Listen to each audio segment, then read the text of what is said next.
Shalom Bapak Ibu Saudaraku yang dikasih oleh Tuhan Yesus Kristus dimanapun engkau berada saat ini. Mari bersama-sama kita mau siapkan seluruh hati kita, seluruh kehidupan kita. Kita mau saat teduh bersama, nikmati hadirat Tuhan, nikmati dengan sungguh-sungguh lawatan Tuhan. Amin. Mari bersama-sama buka hatimu, kita mau satukan hati kita mau sepakat saat ini. Terima kasih Tuhan Yesus. Kau Bapa yang begitu baik dalam hidup kami. Sungguh kami bersyukur kepadamu untuk pemeliharaan Tuhan yang sempurna dalam hidup kami. Terima kasih Bapa kami yang di surga. Terima kasih Allah Roh Kudus, Allah penghibur, Allah yang memberikan kekuatan bagi kami. Terima kasih Tuhan Yesus. Kami merendahkan hati kami di hadapan Tuhan. Kami siapkan seluruh hati kami, seluruh kehidupan kami. Biarlah Tuhan apa yang kami lakukan saat ini, itu semuanya menyenangkan hati Tuhan. Urapi setiap kami, dimanapun kami berada ya Tuhan. Biar pengurapan yang ilahi turun atas hidup kami. Dan setiap kami hidup dalam pimpinan Tuhan. Terima kasih Tuhan Yesus. Kami bawa ucapan syukur kepada-Mu.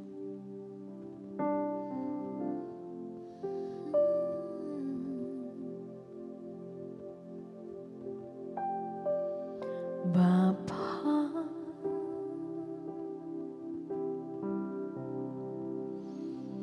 Engkau sungguh baik.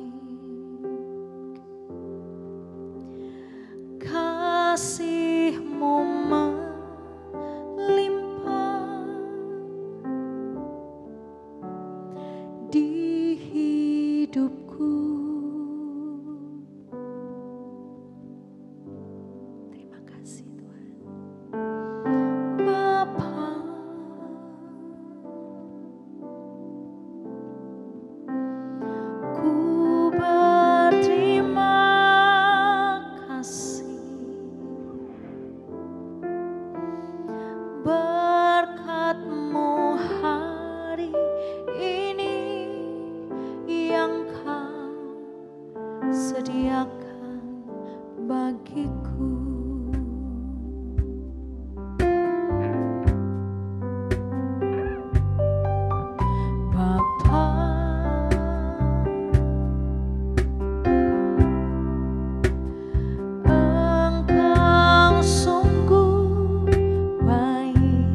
syukur kami kepadamu ya Tuhan. Kami sungguh berterima kasih kalau kami boleh ada sampai hari ini. Itu bukti pemeliharaan Tuhan yang selalu Tuhan nyatakan dalam setiap kehidupan kami. Kalau kami boleh ada sampai hari ini, itu membuktikan kami punya Tuhan yang besar. Kami punya Tuhan yang berkuasa. Terima kasih Tuhan Yesus. Penyertaan Tuhan yang teramat sempurna bagi setiap kami. Selalu menopang kami, selalu menolong hidup kami. Yes, amin. Di sepanjang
setiamu.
kasih Tuhan.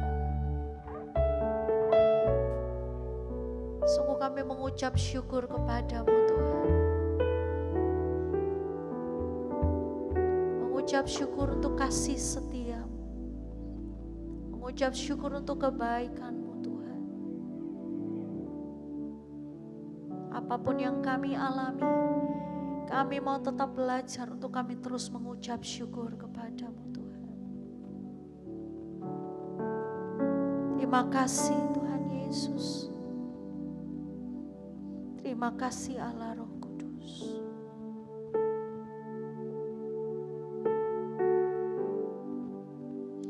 Ku bersyukur Bapa, ku bersyukur Tuhan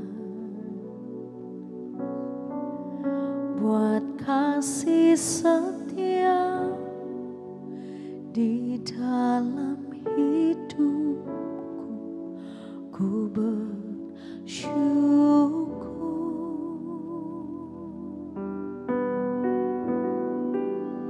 ku bersyukur Bapa, ku bersyukur Tuhan buat kasih setiamu di dalam hidupku. Ku bersyukur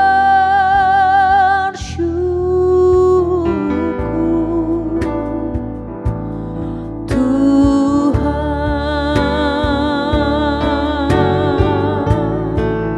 ku bersyukur Bapa, ku bersyukur Tuhan buat kasih setiamu di dalam hidupku. Ku bersyukur,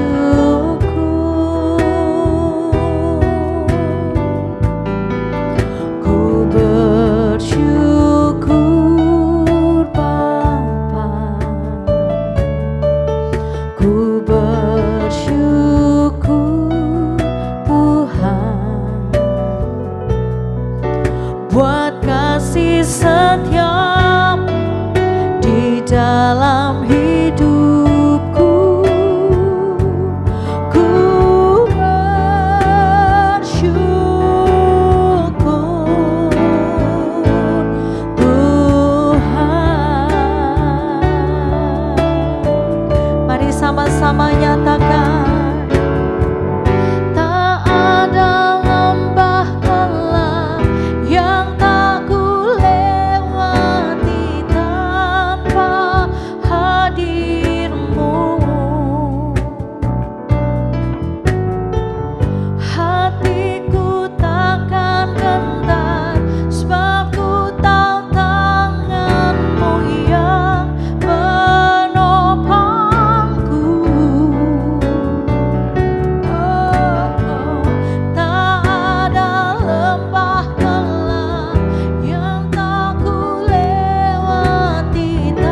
setiamu, buat kasih setiamu di dalam hidup, buat kasih setiamu, setiamu di dalam hidupku.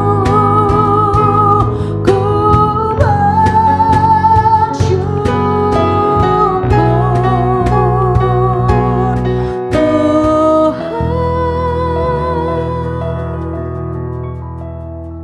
Hari ini kami mengakui bersama Tuhan, tidak ada lembah kelam yang kami lalui kalau Tuhan tidak menyertai kami.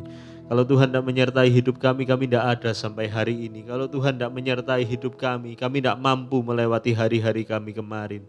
Kami yakin dan percaya hidup kami disertai Tuhan. Kami yakin dan percaya hidup kami dipimpin oleh Tuhan. Dan kami yakin dan percaya Tuhan tidak pernah biarkan kami sedetik pun. Di titik terendah dalam hidup kami Tuhan, mungkin orang boleh tinggalkan kami, mungkin teman kami boleh tinggalkan kami, mungkin sahabat kami boleh tinggalkan kami, bahkan mungkin saudara kami boleh tinggalkan kami, tapi kami yakin dan percaya Tuhan tidak pernah tinggalkan kami. Dan kami boleh ada sampai hari ini karena Tuhan tidak pernah lepas tangan atas hidup kami. Saat ini kami siapkan hati kami Tuhan untuk boleh ditaburi benih firman-Mu. Bicara buat setiap kami melalui hamba-Mu yang terbatas ini Tuhan. Sampaikan isi hati-Mu, pimpin kami, sertai kami, pulihkan keadaan kami, pulihkan hati kami Tuhan.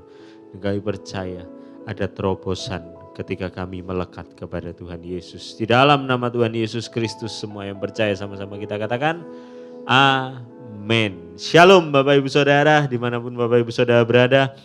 Through ups and downs, lewati apapun yang terjadi dalam hidup setiap kita, izinkan saya cuma mau mengingatkan kepada Bapak Ibu Saudara, engkau masih punya Tuhan. Apapun yang terjadi, badai, persoalan, pergumulan yang mungkin hari ini mungkin kau ada di titik terendah dalam hidupmu, mungkin kau ada di titik di mana engkau sudah tidak kuat lagi, engkau sudah tidak sanggup lagi. Pak, Ibu, izinkan saya cuma mau katakan untuk engkau, masih ada hari esok. Masih ada harapan, masih ada masa depan buat Bapak Ibu Saudara. Walaupun hari ini rasanya, Pak saya mau menyerah aja, Pak saya sudah tidak sanggup lagi, saya mau menyerah aja, saya sudah tidak mampu untuk menghadapi persoalan ini. Mungkin keuanganmu, mungkin kesehatanmu, mungkin rumah tanggamu, mungkin keluargamu, I don't know, saya tidak tahu apa yang terjadi dalam hidupmu. Tapi izinkan sebagai hamba Allah saya cuma mau ingatkan sederhana. Jangan sampai engkau mundur ketika satu langkah lagi Tuhan rubah hidupmu. Jangan sampai engkau meninggalkan Tuhan ketika satu langkah lagi engkau berada di garis finish dari semua persoalanmu. Jangan sampai engkau mundur ketika kurang satu langkah lagi kurikulum dari setiap permasalahanmu itu sudah selesai. Saya yakin dan percaya orang-orang yang bertahan sampai pada kesudahannya, dialah yang akan beroleh selamatnya. Tapi keputusan ada di tangan setiap kita. Adakah kita mau bertahan atau enggak?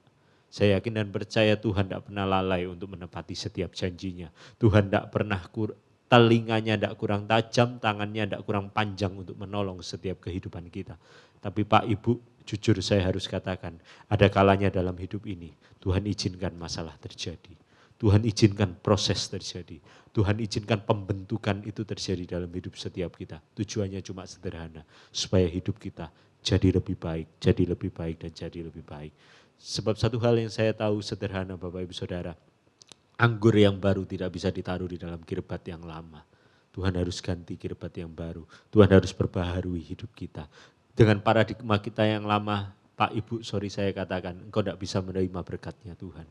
Dengan paradigma, dengan pikiran kita, dengan kebiasaan kita, dengan pola hidup kita yang lama, kita tidak bisa, kita tidak cukup kapasitas kita untuk menerima berkat yang Tuhan sudah sediakan di hari esok. Itu sebabnya sebelum kita menerima berkat itu, Dia harus persiapkan dulu hidup kita. Tapi yakinlah dan percayalah, masalah itu ada expirednya, persoalan itu ada akhirnya. Dan saya yakin dan percaya orang yang melekat kepada Tuhan, ujung-ujungnya kita pasti menang. Amin. Buka Alkitab kita sama-sama, Kejadian 41. Saya coba mau ajak Bapak Ibu Saudara untuk kita belajar dari Yusuf. Kejadian 41 ayat yang pertama. Setelah 2 tahun lamanya, bermimpilah Firaun bahwa ia berdiri di tepi sungai Nil. Ayat yang kedua, tampaklah dari sungai Nil itu keluar 7 ekor lembu yang indah bangunnya dan gemuk badannya, lalu memakan rumput di tepi sungai itu. Kemudian tampaklah juga 7 ekor lembu yang lain yang keluar dari dalam sungai Nil itu buruk bangunnya dan kurus badannya. Lalu berdiri di samping lembu-lembu yang tadi di tepi sungai itu. Hari ini saya coba mau ajak kepada Bapak Ibu Saudara untuk kita mulai dari Kejadian 41. Kenapa Bapak Ibu Saudara? Saya pelajari hidupnya Yusuf Bapak Ibu Saudara. Terdiri dari beberapa pasal.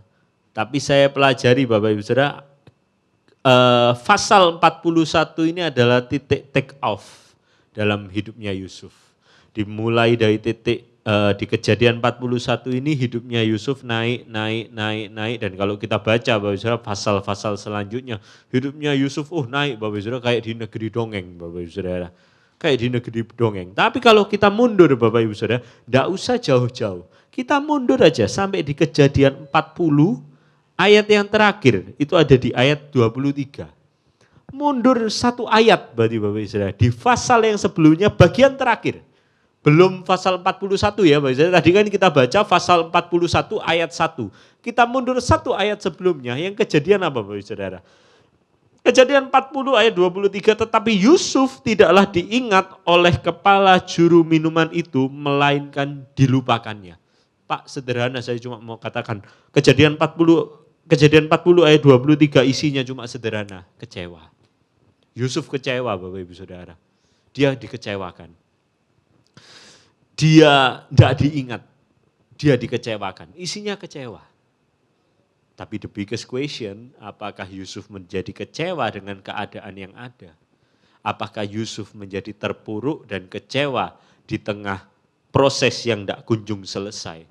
Kalau kita baca sebelum-sebelumnya, Bapak Ibu Saudara, Kejadian 40 pasal sebelumnya, hidupnya Yusuf itu turun terus. Di Kejadian 40, kalau kita next satu ayat, Kejadian 41 ayat yang pertama, mulai dari titik itu Bapak Ibu, hidupnya Yusuf naik terus, kayak di negeri dongeng Bapak Ibu, naik terus. Hal-hal yang mungkin tidak pernah dia pikirkan, hal-hal yang mungkin tidak pernah dia, mungkin dia juga tidak tahu Bapak Ibu, Tuhan bawa kau satu berkat demi satu berkat demi satu berkat. Tapi kuncinya cuma sederhana, saya cuma mau katakan sama Bapak Ibu Saudara, jangan menyerah. Penyakit yang paling sulit dalam hidup ini Bapak Ibu Saudara cuma sederhana, menyerah. Orang kalau sudah kena yang namanya menyerah, tidak ada lagi harapan. Engkau boleh bangkrut Pak, engkau masih bisa bangun. Engkau boleh jatuh, engkau masih bisa berdiri. Tapi orang kalau tidak punya harapan, kalau orang sudah putus asa, orang sudah hopeless, itu yang berat. Hari ini kita belajar dari Yusuf, walaupun dia dikecewakan, walaupun dia ada di titik terendah dari Kejadian 40 ini kejadiannya ada di mana Bapak Ibu? Di penjara, di keadaan yang enggak enak. Tapi Yusuf tidak pernah putus harapan. Satu langkah lagi di Kejadian 41 ayat yang pertama. The blessing is real. Berkat itu nyata. Bapak Ibu Saudara dimanapun kau berada, saya cuma mau ingatkan sederhana. Seterpuruk apa hidupmu hari ini? Saya yakini, saya percayai. Buat setiap kita yang percaya kepada Tuhan, masih ada hari esok. Kalau hari ini kita tidak mundur, kalau hari ini kita tetap maju, kita tetap semangat, kita tetap melangkah, kita tetap lakukan apa yang jadi bagian kita, kita kerjakan dengan yang terbaik. Saya percaya akan ada waktunya kemenangan itu terjadi dalam hidup setiap kita. Tapi perbedaan satu ayat ini Bapak Ibu Saudara itu tidak singkat Bapak Ibu Saudara. Tidak semudah membalikkan telapak tangan, no. Karena dituliskan di sana apa Bapak Ibu Saudara? Setelah lewat 2 tahun lamanya. Jadi kejadiannya kelihatannya satu ayat Bapak Ibu Saudara, tapi 2 tahun Bapak Ibu Saudara. Dan dalam 2 tahun itu Yusuf tidak mundur. Yusuf tetap maju, Yusuf tetap bertahan. Dan dia mendapatkan kemenangan. Saya wondering Bapak Ibu, saya membayangkan kalau hari itu Yusuf dikecewakan dan dia mundur. Kira-kira kalau dia tahu dengan benar Bapak Ibu Saudara, keseluruhan hidupnya, dia pasti nyesel kalau dia mundur. Tapi saya yakin dan percaya Yusuf bersyukur sekali karena dia tidak mundur. Karena semenjak ayat 41 hidupnya terus naik. Dimanapun kau berada, mungkin kau melihat tidak ada harapan Pak sekarang. Tidak mungkin saya bisa bangkit. Pak, Ibu, hidup kita ada di tangan Tuhan. Hidup kita bukan di tangan kita sendiri. Mungkin menurut kacamata kita, tidak ada harapan. Tapi satu hal sederhana yang saya mau ingatkan, bagi Tuhan tidak ada yang mustahil. Amin. Dia sanggup memulihkan keadaan kita. Saya teringat satu kali Bapak Ibu Saudara, ketika saya lagi kuliah waktu itu. Saya ikuti satu mata kuliah Bapak Ibu Saudara. Dan ketika saya ikuti satu mata kuliah Bapak Ibu Saudara, di pertengahan semester itu kita selalu dikasih yang namanya UTS, ujian tengah semester. Saya jalankan UTS saya belajar dengan sungguh Bapak Ibu Saudara, saya kerjakan semua dengan baik. Ketika UTS selesai, hasil dari UTS itu dibagi Bapak Ibu Saudara. Saya kaget. Saya dapat nilai itu 10 Bapak Ibu. 10 dari 100. Saya cuma dapat nilai 10 Bapak Ibu Saudara. Waktu itu semua teman saya bilang, udah enggak ada harapan. Dosen ini dia cuma ngadakan UTS sama UAS. 50% sama 50%. Saya dapat 10 Bapak Ibu Saudara. Kalau UAS saya dapat 100. Kalau dibagi rata-rata saya cuma dapat 55 Bapak Ibu Saudara. Tetap aja saya enggak mungkin lulus. Sudah enggak mungkin lulus, sudah. Kamu enggak usah ikut kuliah lagi habis ini. Ngulang aja semester depan. Sudah teman-teman saya semua bilang enggak usah ikut. Sudah kamu enggak mungkin lulus. Tapi hari itu Bapak Ibu Saudara saya tetap ikuti. Saya tetap bertahan. Saya cuma pikir sederhana, sekarang saya tak ikut belajar. Nek saya harus ngulang semester depan, kan saya sudah belajar 2 semester. Semester depan saya akan lebih siap. Ternyata dosen ini Bapak Ibu Saudara, enggak ada angin, enggak ada hujan dibanding dari semester-semester sebelumnya. Tiba-tiba dia mengadakan ujian di tengah-tengah lagi. Dan kemudian di akhir semester dia mengadakan lagi ujian. Dan ternyata yang mengagetkan buat saya Bapak Ibu Saudara, di akhir dari semester itu Bapak Ibu Saudara, saya mendapati nilai saya untuk mata kuliah ini, saya dapat nilai B+. Dari yang aslinya lulus saja enggak bisa. Tapi akhirnya saya dapat B+. Kuncinya cuma sederhana. Jangan ada yang mundur. Ketika satu langkah lagi, Tuhan bukakan pintu berkat buat hidup kita. Tetap semangat, tetap andalkan Tuhan. Jangan ada yang kecewa dengan Tuhan. Dia tidak pernah lalai untuk menepati setiap janji-janjinya. Amin. Kami ada di Spasio Office Tower, Bapak Ibu Saudara, lantai yang ke-6. Setiap hari Minggu ibadah kami 7.30 pagi dan jam 10 pagi. Ada nomor yang ada di bawah ini, Bapak Ibu Saudara boleh taruh pergumulan doamu. Saya rindu melihat engkau keluar sebagai seorang pemenang. Saya rindu berdoa. Hari ini kami mau tetapkan hati kami untuk tetap semangat, untuk tetap hidup di dalam jalan yang Tuhan sudah tetapkan dalam hidup kami. Sebagai percaya Tuhan tidak mungkin bawa kami ke jalan yang menjerumuskan kami. Tuhan tidak mungkin bawa kami ke jalan yang kami tidak sanggup untuk lalui. Tuhan tidak mungkin merancangkan hal yang buruk buat hidup kami. Dan kami percaya rancangan-Mu adalah damai sejahtera untuk memberikan kepada setiap kami hari depan yang penuh dengan harapan. Kami percaya, kami tetap kuat, kami tetap semangat. Kekuatan, pertolongan, dan penghiburan dari Roh Kudus menguatkan setiap kami. Angkatlah kedua tangan-Mu Bapak Ibu Saudara, terimalah berkat yang terbaik, yang termulia dari Allah Bapa, Putra, dan Roh Kudus yang terus menaungi, memimpin, menyertai, melindungi, dan memberkati seluruh aspek kehidupan-Mu mulai hari ini sampai selama-lamanya. Di dalam nama Tuhan Yesus Kristus. Haleluya. Amin. Shalom Bapak Ibu Saudara. See you and God bless you.